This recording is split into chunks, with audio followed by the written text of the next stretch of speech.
Bueno, muy bien, seguimos en conflicto de intereses y a un año del atentado contra la vicepresidenta de la Nación, seguimos repasando un poco, ¿no? Todo lo que giró en torno a la causa y que nunca se profundizó. Está con nosotros Marcos Aldazábal, uno de los abogados justamente de Cristina Kirchner. Bueno, hoy Marcos charlábamos esta mañana en la radio y hablábamos de la cantidad de irregularidades de fondo.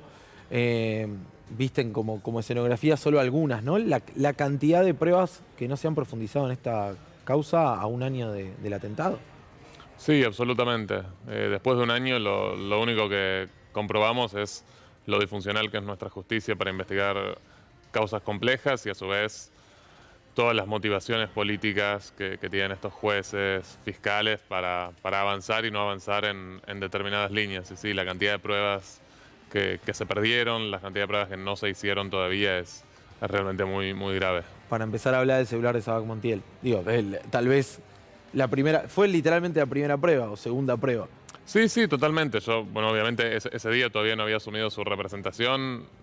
Fue el atentado y al otro día entrar al diario y ver que se había perdido el celular de Sabac Montiel parecía un chiste. No se podía creer y eso fue lo primero y el primero de 6 celulares que se perdieron. Así que, eso sí, las calamidades procesales empezaron desde el primer día y eso, con la mejor de las suertes, habrá sido solamente una negligencia, pero después ya empezó a haber directamente una voluntad obstructiva del proceso por parte de la jueza, que también fue muy explícita y que se marca en cosas como las negativas a secuestrar los celulares, por ejemplo, de las asesoras de Milman o de Milman, y que nos hagan lugar un año después cuando ya ellos mismos admitieron que lo borraron. Claro, como sucedió ahora, ¿no? Digo, no hay ninguna expectativa en lo que pueda aparecer en ese celular que llevó el propio Milman a la justicia. Sí, recuerdo que en marzo creo que fue, que una de las asesoras de Milman dijo que entre el momento en que nosotros pedimos el secuestro de sus celulares y que la Cámara Federal, que además ya fue casi 7 meses, nos hizo lugar, Milman la llamó para borrar sus teléfonos en un edificio donde están las oficinas de Patricia Bullrich, que había un perito especializado que borró los teléfonos, que incluso un teléfono lo cambiaron porque era lo más seguro. Entonces, si eso fue hace 8 meses, lo que puede haber ahora en el celular de él es absolutamente nada. Además, un celular que entrega el mismo, que ni siquiera se lo secuestraron. Lógicamente es una persona que tiene acceso a expertos que podrán haber manipulado ese teléfono, que ni siquiera sabemos que es 1000 veces desde ese momento. Es una burla lo que se tardó para una medida así. Y lo mismo con los celulares de sus asesoras, que también se perdieron porque la jueza, aun cuando le estaban mintiendo en la cara al declarar, no los quiso secuestrar. Claro.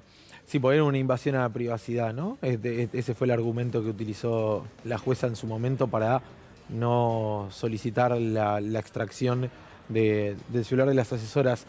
Ahora, ¿es posible llegar a la verdad con tantos impedimentos de por medio?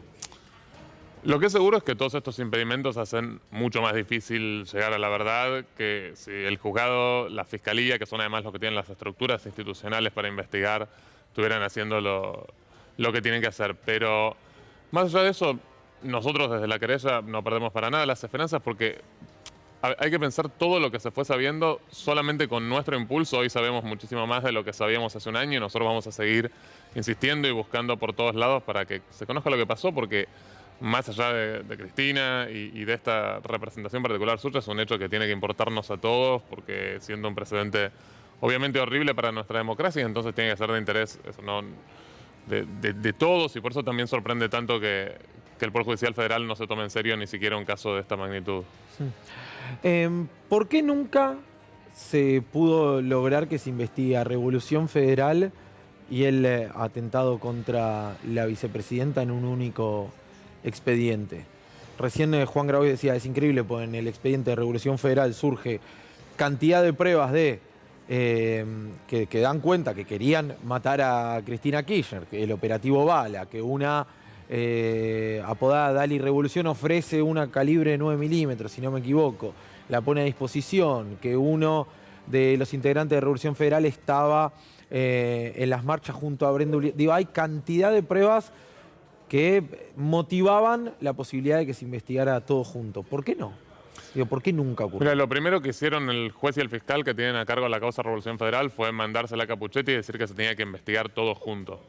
Ella se negó y después los trámites de competencia son unipersonales. Eso quiere decir que en la Cámara interviene un solo juez, que fue Llorens, que también dijo que se tenían que investigar por separado. Nosotros, lo que decía Juan Grabois recién, es así, es decir, hay una multiplicidad de pruebas. Nosotros incluso presentamos un análisis cronológico que hicimos con los pagos del Grupo Caputo a Revolución Federal, pagos en efectivo, algunos pagos incluso que seguramente fueron en negro, y cómo esos pagos coinciden exactamente con las actividades de Revolución Federal, pero también se intensifican cuando se acerca el atentado, y cómo después del atentado se interrumpen, e incluso cuestiones que había pendiente con proveedores ya no se sabe nada más, ya no se pagan. Entonces las coincidencias son un montón. Brenda Uliarte estuvo en una o al menos en 2 de esas manifestaciones de Revolución Federal, tiene un montón de contactos en común con Revolución Federal. 5 días antes del atentado, Jonathan Morel dice en un vivo de redes sociales cómo haría para matar a Cristina Kirchner, y es exactamente lo que hace después Sabac Montiel. Los puntos de conexión son muchísimos, y sería lo lógico que se investigue en conjunto, pero también ahora lo que hizo el juzgado de instrucción fue escindir la causa en 2, incluso la causa del atentado, que ahora la investigación de Sabac Montiel, Carrizo y Uliarte está en la etapa judicial, y lo que tiene que ver con Milman y la pista política en instrucción, con lo cual parten en 3, algo que debería ser una sola cosa, y lo hacen obviamente más difícil. Sí, para diluirlo y ya. Absolutamente. Ahora, la última para cerrar. ¿Tienen expectativa en esto que a mí por lo menos me resultó muy llamativo por parte del abogado defensor de Brenda Uliarte, de Carlos Tejeldín, incluso como estrategia no lo sé, que dijo públicamente Brenda Uliarte va a declarar en 2 semanas que Milman financiaba las manifestaciones contra Cristina? Mientras sean dichos de un abogado defensor y ella no declara en la causa y veamos lo que declara y las pruebas que hay, yo creo que no tiene sentido que desde la querella especulemos con eso. Por ahora son solamente eso, trascendidos, y cuando suceda, si es que sucede, lo evaluaremos con las pruebas que haya en la causa. Claro. Por ahora me parece que no tiene mucho sentido especular con eso. Marcos, muchas gracias como siempre. Gracias a vos, Juan. Marcos Aldazábal, uno de los abogados de la vicepresidenta de la Nación aquí en Conflicto de Intereses, que llegó al final. Nosotros nos reencontramos mañana.